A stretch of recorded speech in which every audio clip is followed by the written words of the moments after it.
अस्सलामुअलैकुम। वीडियो के इस पार्ट में हम लोग नॉर्मा बेसिलिस का पोस्टीरियर पार्ट जो है उसको डिस्कस करेंगे। ठीक है, तो पोस्टीरियर पार्ट जो है वो स्टार्ट होता है यहाँ से, जो कि हमने एक इमेजिनरी लाइन जो है ड्रॉ की थी यहाँ से फोरामेन मैग्नम के स्टार्ट से। ठीक है, यहाँ से स्टार्ट होता है और यहाँ पे जाके जो है ये एंड हो जाता है। यहाँ पे अभी हम डिस्कस करते हैं इसके डिमार्केशन को कि कौन सी चीज़ जो है पोस्टीरियरली जो नॉर्मा बेसिलिस है उसको सेपरेट कर रही होती है नॉर्मा ऑक्सीपिटलिस से।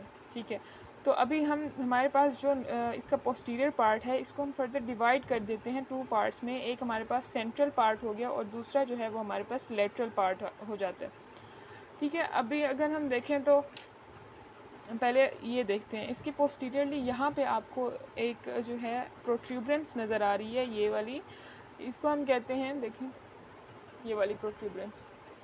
ठीक है, ये जो है ये हमारे पास है एक्सटर्नल ऑक्सीपिटल प्रोट्रूबरेंस। ठीक है, एक्सटर्नल ऑक्सीपिटल प्रोट्रूबरेंस के दोनों साइड पे आपको ये लाइंस नज़र आ रही होंगी, ये वाली, देखें ये वाली लाइंस, ये वाली। ठीक है, इनको हम कहते हैं सुपीरियर न्यूक्लियर लाइंस।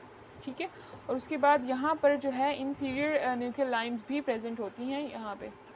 ठीक है, अब ये जो एक्सटर्नल ऑक्सीपिटल प्रोट्रूबरेंस है और ये जो सुपीरियर न्यूक्लियर लाइंस थी ये एक्ट करती हैं एज अ डिमार्केशन।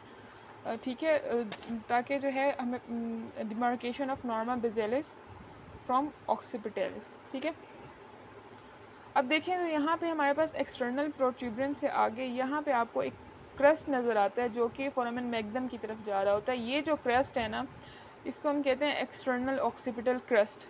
ठीक है, अभी हमने बताया कि इसको हम टू पार्ट्स में डिवाइड करते हैं, एक मीडियल पार्ट है और दो जो है लेटरल पार्ट है। मीडियल पार्ट में हमारे पास ये बड़ा सा फोरामेन नज़र आता है जिसको हम फोरामेन मैग्नम कहते हैं।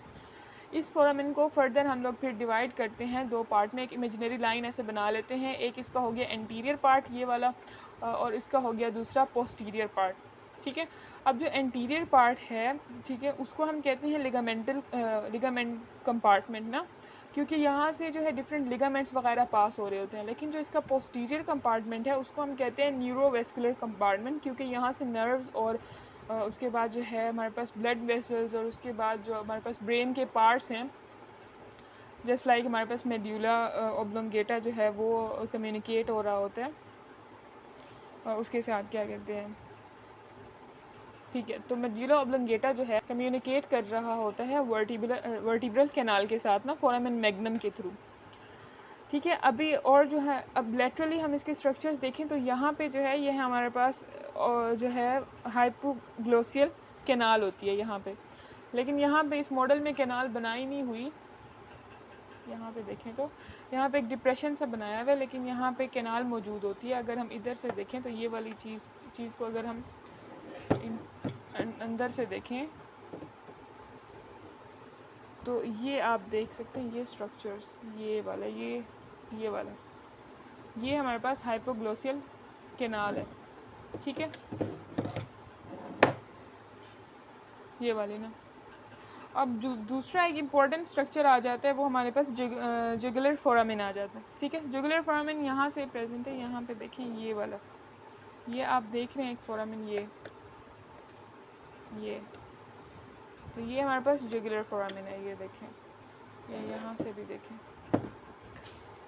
ठीक है, ये जो हमारे पास है ये जुगुलर फोरामेन है। अब इसमें से कौन सी चीज़ें पास हो रही होती हैं, इन्फीरियर पेट्रोसल साइनस पास होगा, ठीक है, इन्फीरियर जुगुलर वेन पास होगी और 9th 10th और 11th जो क्रेनियल नर्व्स हैं वो पास होंगी। ठीक है, और जो हमारे पास हाइपोग्लोसियल कैनाल थी वहाँ से हाइपोग्लोसियल नर्व्स और meningeal branches of ascending pharyngeal artery और एमिसरी वेन्स जो हैं वो पास होंगी।